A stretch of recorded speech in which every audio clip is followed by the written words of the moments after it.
Okay, so as part of creating great characters, let's go through a character profile example. And first I want to talk with you about different strategies for creating your characters.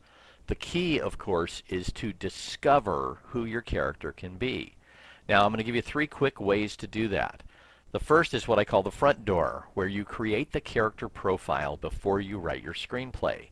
What this does is it allows you to kind of compare what you have for an idea for the story to the actual character, kind of put them together right in your initial ideas. Then the back door. You continue to create the profile as you write the screenplay. So every time you make an improvement to that character, every time the character does something new or unexpected that you like, you add that to the profile. And the other possibility is what I call the side door, which means you're going to pitch this character to a friend and have them fill in the profile. Now, if you ever do this, the real benefit is that in the midst of you telling your vision for this character, a lot of times you'll say things to get the point across to the friend that you might not have paid attention to earlier. And sometimes you'll clarify it in a way you've never seen before. So it is well worth doing. Plus, you can get their ideas and feedback, and who knows what they might come up with. As you saw before, this is our character profile, and we're going to take a character named Jessie and run her through the profile. Now, her role in the story, in this particular story, is she's the lead male's daughter, and this would be like a romantic comedy. Her age and description, she's 5 years old, dark hair, engaging smile. So we've given a general description there.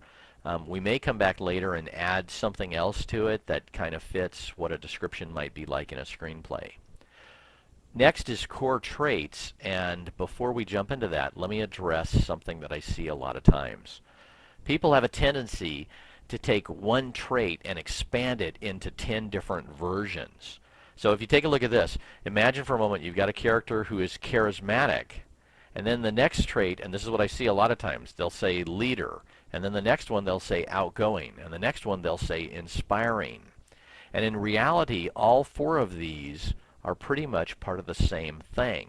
It's like what they've done is they've taken the one trait that's going to show up most for that character, and they're just listing four versions of it. Larger than life, same thing, mesmerizing, expressive, all of these could be part of charismatic. Now, let me show you how I like to do it. Usually what I like to do, there's actually three different patterns we present in the Pro Series, but this is one of them.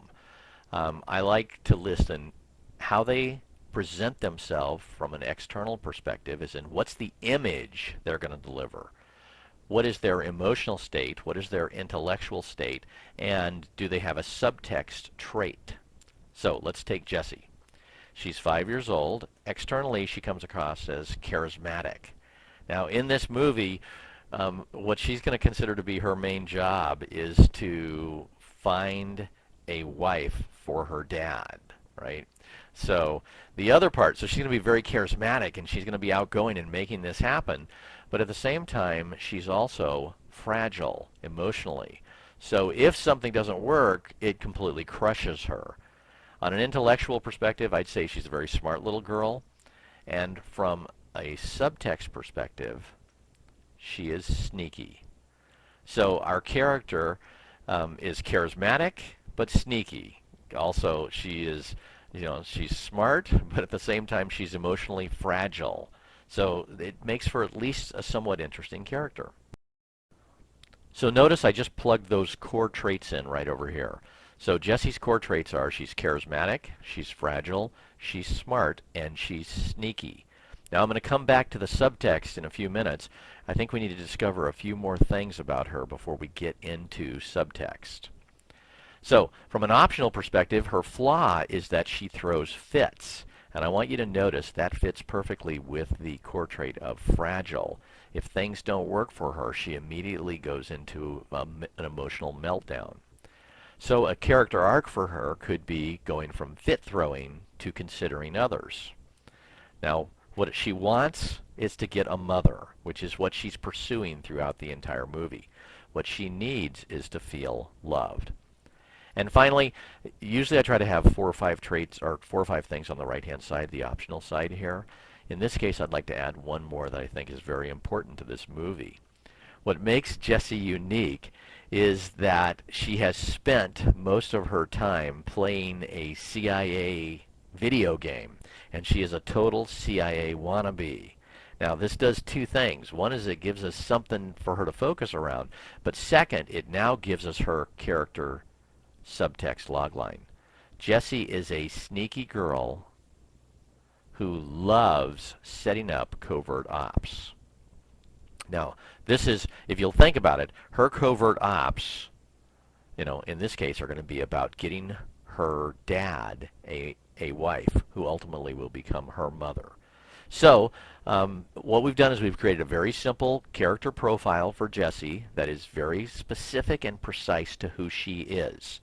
Anytime you're going to write dialogue, anytime you're going to write action for this character, you could instantly look at this one page and know what they would or would not do. In our next video, we're going to work with evolving a character as you write. So what happens when you go into the second, third, fourth draft of your script and you suddenly see this character starting to do new things that you really like?